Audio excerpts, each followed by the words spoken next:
The responses to Putin's invasion of Ukraine, which he began on February 24 for his own personal aims, are avalanching. Vladimir Putin's partial mobilization order sparked significant demonstrations in 38 places, mostly in Russia's major cities, before the effect of these measures. Protests subsided in different places. Why did the West have such a strong response to Russia's annexation? In the G7 group, Ukraine is included. Canada, France, Germany, Italy, Japan, the United Kingdom, and the United States declared that they would never accept the Russia's annexation messages of disapproval and further penalties.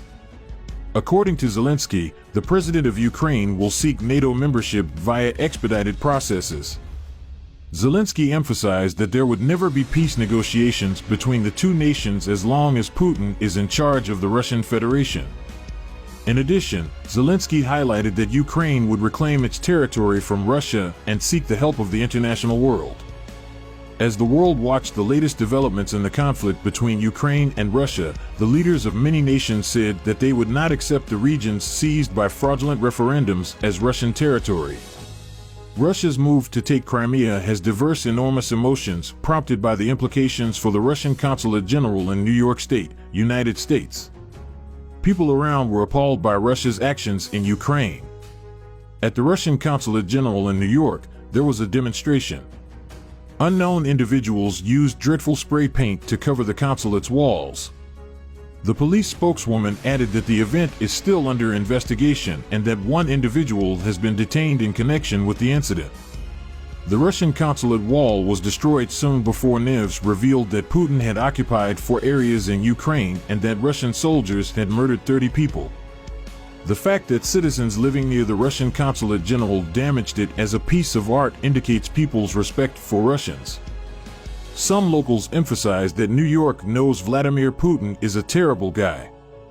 At the time of the incident, a hooded and masked individual was spraying red paint secretly on the consulate building in the early morning light while cameras were recording. The Russian consulate general building was not guarded by security personnel. The public presented various social media opinions about the occurrences. The social media users seemed to be making fun of the recent referendums that the West declared fraudulent.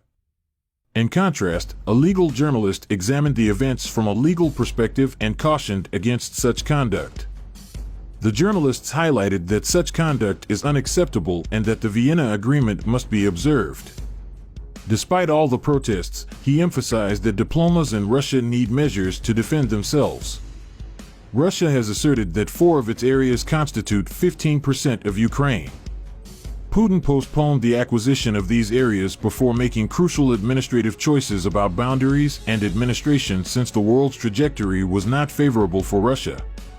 The Russian authorities did not establish clear administrative principles or criteria for the Kremlin government's co-management of the forcefully annexed territories. The local Ukrainian leaders who governed the area have been murdered or detained by Russian troops, making coordination very difficult. In addition, the Kremlin leadership showed administrative inefficiency about direct enrichment procedures.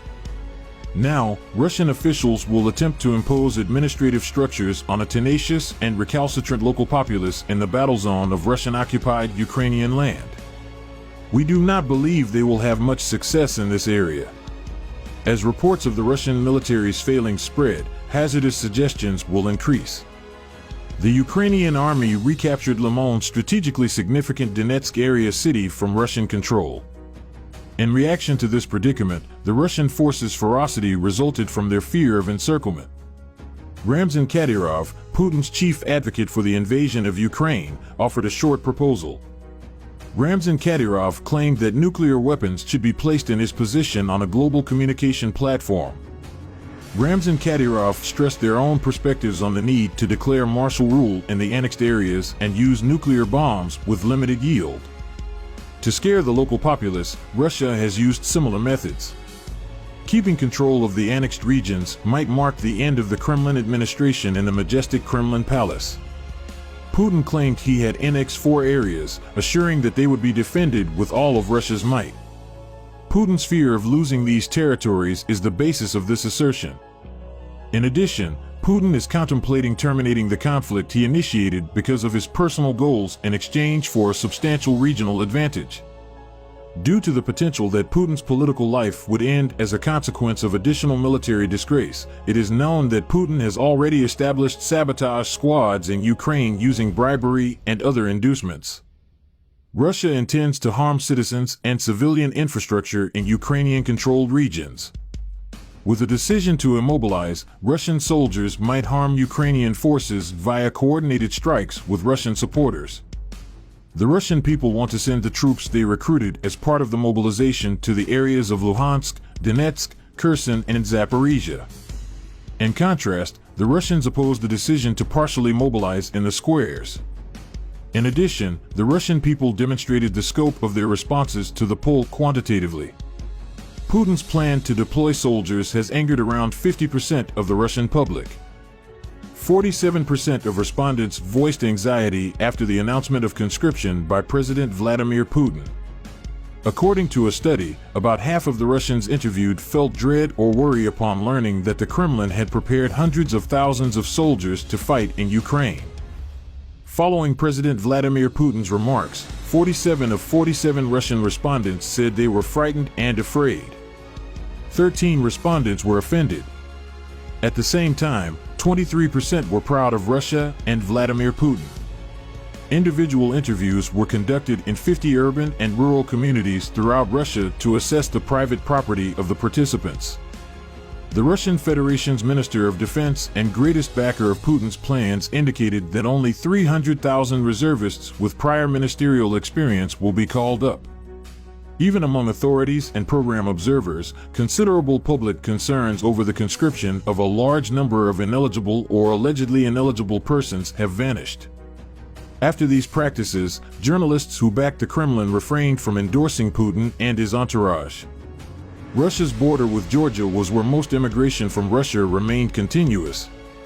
Over 2,400 Russian civilians were detained in 38 different Russian cities and villages during unofficial anti-war demonstrations. Among the demonstrators, those eligible for military duty were promptly conscripted with a summons. The Kremlin considers this to be perfectly lawful. Putin recognized that several complications arose at Russia's borders following the mobilization decision. Vladimir Putin emphasized that he knows the difficulties with civilians who are conscripted under demobilization despite not being qualified for military duty. Although being aware of the issue, Putin made no decision about the retirement of his conscripts. In truth, Russian military authorities started establishing additional military registration offices to recruit Russian civilians unwilling to fight.